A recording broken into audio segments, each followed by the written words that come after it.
And in the last 2.5 weeks, the AI-driven side of the market, as you know, had dropped sharply. Things have recovered quite a bit, but is this recovery permanent? I don't know. To be honest, that's what I have to say. Because when I look at AI in the long term, there's a serious gap between the fundamental changes I see and the technical factors that can affect the markets in the short term. In the long run, AI investments deliver tremendous results. That's 100% certain. Why? Because especially with this agentic AI, there's been an incredible surge in demand for AI around the world. It just happened this week. For example, the Chinese released a model called 2000K3. It's a new model. It's a good model. It handles text tasks really well. But it's not working right now. Why? Because they didn't have enough capacity. Their GPUs, CPUs, and resources weren't enough, so 2000K3 closed itself off to new subscribers. That's the reality, right? I mean, ask anyone you want. There was a statement from the CEO of DataBricks just the other day. He said, "We can't keep up anymore." They also provide data center services to AI companies. It's not enough. By the way, there's also some good news. Nvidia's new chip has started being used now. The first clusters are being set up. There, it looks like the token production per unit of energy, so per premium energy, will also increase. But it's still not enough. There's an incredible shortage of demand on the memory side. That's why prices are rising a lot there too. So, this is a reality. I'm saying this as someone who uses AI very actively, very intensively. We're still just at the beginning of the journey. I just read a new study. Only 20% of companies in America are using artificial intelligence outside of their core business. And honestly, I don't know how effectively they're using it, how many agents they're running, or anything like that. Probably not that much, because as you know, in large organizations, things get bogged down. They're subject to bureaucracy, security rules, and management approvals. I mean, think about it. America is one of the 2 countries at the very center of artificial intelligence. And it's even opening up from the center. They started this whole thing earlier. Yet only 20% of all companies are using artificial intelligence. On the individual side, I mean, aside from just chatting, I see very few people around me, including myself, who are early adopters of AI, who run agents, and who see artificial intelligence not just as a conversation tool, but as a serious part of their daily and professional lives. We're still at the very beginning of this. Moreover, the current agentic artificial intelligence is an AI that addresses institutions. Now it's slowly starting to move toward individuals. Consumer agents or consumer AI agents are about to start working. For example, let's say I'm heading to the Bosphorus Pier now. I need to research a lot of things. I'm going to assign this as a task to an agent. It will handle all the research. I think this is a development that will push crypto forward. Because when buying a tour, a bus ticket, or a transfer, my AI agent will use a currency there. I don't think that currency will be a credit card. A smart currency is needed there. Maybe it will negotiate, maybe it will pick the best among the alternatives, and so on. Anyway, that's a separate topic. But this is moving at an unbelievable speed. I mean, everyone in the industry is saying it even more clearly now. Unfortunately, Google's earnings report is coming out tonight. I'll be on a plane at that time, so I won't be able to evaluate it. Tesla's earnings report's also coming out, by the way, but I think Google's is more important in terms of the AI game. So are they increasing or decreasing their investment spending? I'm a bit curious about that too. I'm pretty sure they're going to increase it because there was a recent statement from Google executives.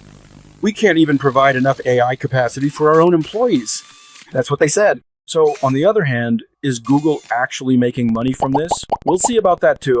Gemini's been struggling a bit lately. It's fallen behind.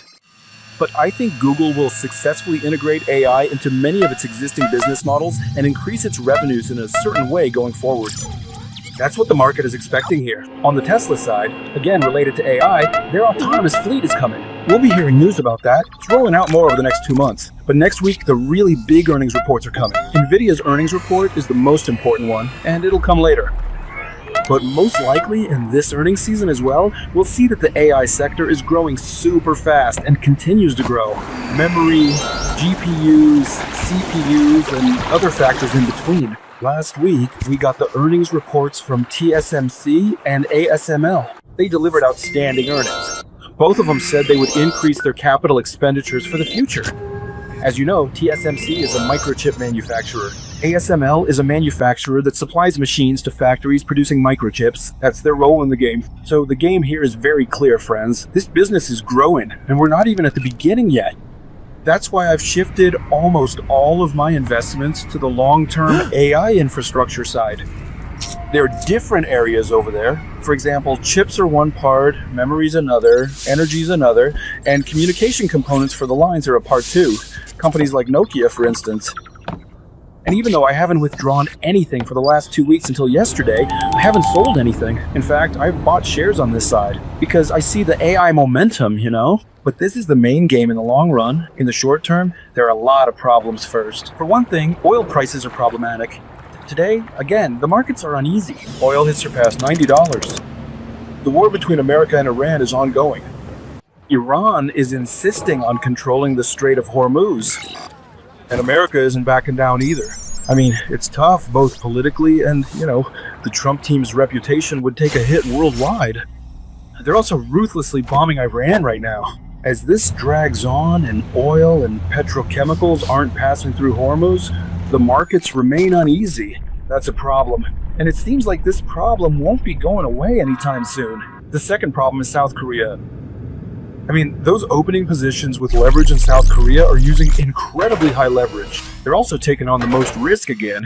Many of them have already gone bankrupt. Around 1.2 million individual accounts have gone bankrupt in South Korea. Because during the recent drops, those leveraged positions blew up. Last night, the South Korean market opened well, but at the close, there was selling again. Actually, there's a lot of leverage in China too, just like in South Korea. There's leverage here in Japan too, and in the United States as well. In the US, margin loans, meaning loans taken out to buy stocks, are also breaking records right now. So that's another problem we have. When this problem gets out of hand, the markets lose their momentum. That's exactly what we've been experiencing for the past 2 or 3 weeks. In other words, there wasn't any AI-driven change or anything like that. But because AI stocks have risen so quickly and become so volatile, big funds have been forced to sell in those areas. They just can't handle that level of volatility. That's how the rule works. And when they start selling, stop losses get triggered and all that. So those fast-moving companies like Micron and SanDisk, especially the ones in the memory sector, took quite a beating. But yesterday, they started to recover quickly again. But this leverage issue is still hanging over us, and the cleanup in leveraged positions might not be over yet. So yesterday, I was on a live broadcast for school members. There were quite a lot of questions. "Professor, this big market move is really strong. You think the trouble's over?" they asked. I don't think it's over in the short term. I mean, both the oil issue, war and oil, are still hanging over us, and so is this leverage issue. On top of all that, there's also the rotation issue. If you're wondering what I mean by rotation, it's when money moves from the fastest rising stocks to those that are moving more slowly. This is traditional. We track this on the AI platform we provide to school members. We've been saying this for 2 weeks. For example, 2 or 3 weeks ago, we said money would shift to healthcare, and it did. Then, for example, we said money would shift to areas outside of AI, like banking, and it did. We said money would move into crypto, because we have a rotation team, and we can see it there. Where's the money concentrating? What are the futures and options indicating? Those also happened. That too is causing an exit from artificial intelligence. But overall, it doesn't really cause much trouble for the index. I mean, if you look, AI stocks have dropped a lot in recent days. But in the main indexes, for example, the S&P 500 is only about 3.3% below its all-time high. This rotation could continue as well. So 3 main topics: leverage trades, the oil side and the war side, and then the rotation side. These are the main themes of the stock market. That's why I think those who have invested in AI infrastructure for the long term will be happy. But in the short term, you might be disappointed. I mean, there's no guarantee of this. But the game moves very fast here, and such a new world is being built there that it's unclear how things will be shared in that world, who will make money from it, and how governance will work. People are really confused. Because there's so much confusion, sometimes the markets overreact to even the smallest piece of news. For example, today, if Google's CEO expresses even the slightest concern about artificial intelligence during the earnings call, just watch how the markets will crash. It's unlikely to skyrocket upwards right now, because pretty much all the positive news has already been priced in. I'm not really expecting that. Most likely, the goal is to maintain these levels and hopefully rise steadily. Another uncertainty, of course, is the elections. They're getting pretty close. Well, as of now, things look a bit tough for Trump, because this war has really worn him down, because it has caused some inflation as well. 18 American soldiers have been killed, and even from the war, he hasn't gotten what he wanted. Trump is really worn out right now. Well, it's hard to know what he'll do from now until the elections, but I think they'll allow the stock market to drop quite sharply. We'll see about that. So what will the Fed do with rates? I've always said the Fed can't raise rates. That's what I said. But next week there's a Fed meeting. What will the Fed chair say there? No change is expected on the interest rate front. I'm not expecting one either. They can't lower them right now anyway. Because when we look at it, inflation came in pretty good last month. You see headlines saying it dropped to 0 or even negative, both in the headline and core numbers. There were declines in both PPI and CPI, but on a yearly basis, it's still high, of course. That's why a rate cut is difficult and there won't be one. But what I'll say there, that's important. And then there's that uncertainty. And then there are the earnings reports. With Google Fest and next week's earnings reports coming, what they'll show is making the market a bit uneasy. And trading volumes are really low during the summer months. I mean, it was low yesterday too, by the way. It was low after 3 o'clock as well. That's why I don't think there's a lasting trend change happening. So, short-term moves aren't looking too good. But on the artificial intelligence side, on the hardware side, I still think we have a long way to go. I think this story will continue for another year or two. That's why I'm still holding on to my investments on that side. My flight is at 6:30 this evening. Between 4:30 and 6:30, I don't know, I'll be traveling during that time. You know, traditionally, whenever I go on vacation, the stock market drops. And I really don't know how the internet will be in Mongolia, for example. Maybe I can increase my cash a little bit. Right now, my cash is down to 7.5%. Maybe there could be a few surprises. It's possible. I mean, I hate running into a bunch of surprises when I get off the plane. I've experienced this before. For example, when I was on vacation in Egypt, right before we boarded the plane, Trump started announcing tariffs. When I landed, I was almost 10% poorer. I don't like going through things like that. So maybe it could be a bit more protected, but the main direction isn't really changing in my mind. We're witnessing one of the biggest renewals in history. Its contributions to productivity and revenue are coming step by step. But everyone is in such a rush about it. I mean, honestly, it's like people think artificial intelligence has only existed for 3 months, guys. I mean, the artificial intelligence before that, like these chatbots and so on, weren't really serious AI. So it's only been around for 3, maybe 4 months at most, ever since Anthropic released this Claude 4.5. Sorry, what was it called again? I keep forgetting now. I mean, the previous version. With the introduction of Agentic AI, everything changed.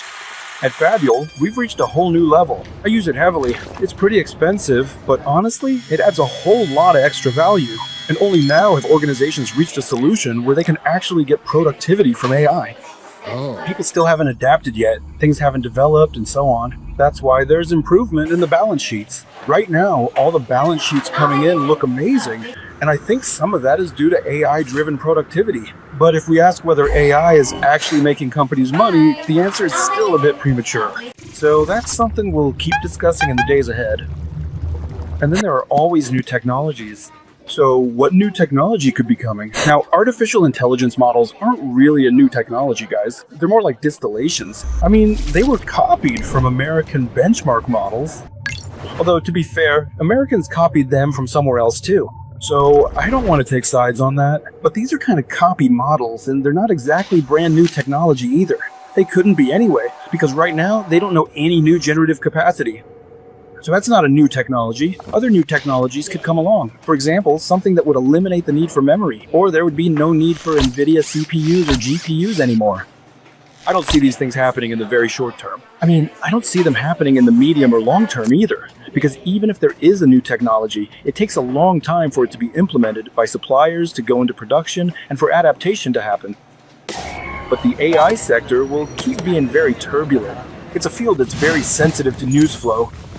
The main AI companies like Nvidia or Micron, I don't think they're expensive, but with smaller AI companies, sometimes their prices rise very quickly. In other words, there are bubbles floating around. Sometimes they'll deflate, sometimes they'll take off, go down, and then go back again. But in my view, the main game doesn't change. That's why the AI infrastructure is the part I'm long on. I mean, I want to add space to this as well. We actually had quite a bit of space in our hands. We sold a portion of it during the 586 opening. I want to be there again. The space game is interesting, but it's more long-term, so you don't get results right away. The robot game, humanoid robots, is an important game. You can't get immediate results. I mean, stocks might move like this, but it's hard for companies to actually produce something. Plus, in both humanoid robots and the space game, it all comes down to business-related factors, infrastructure, and memory. That's why I continue to stay long on that side. Let's be willing to endure some pain in the short term. That's how it is. I'll be using artificial intelligence heavily in Mongolia as well. And this time, I'll use ChatGPT too. I mostly use Claude, but ChatGPT has improved a lot too. And it's cheaper. I want to turn my Mongolia trip into a website. So the photos and videos I'll take there, the things I learn, the guided support, what the guide tells us, what we eat and drink, I'll create short videos about all of these. Hopefully these will gradually turn into a website. I've set up the infrastructure for this on ChatGPT. I've set up the folder structure and explained what I want. Let's see if I can present you with a website when I get back. We'll see if I can broadcast from there. A general public broadcast might still be difficult, because I can barely make it to the tough spots as it is. But I'll do my best. Let's not drag it out. The markets keep fluctuating. I don't think it's over yet. But in the medium to long term, the AI side looks really good.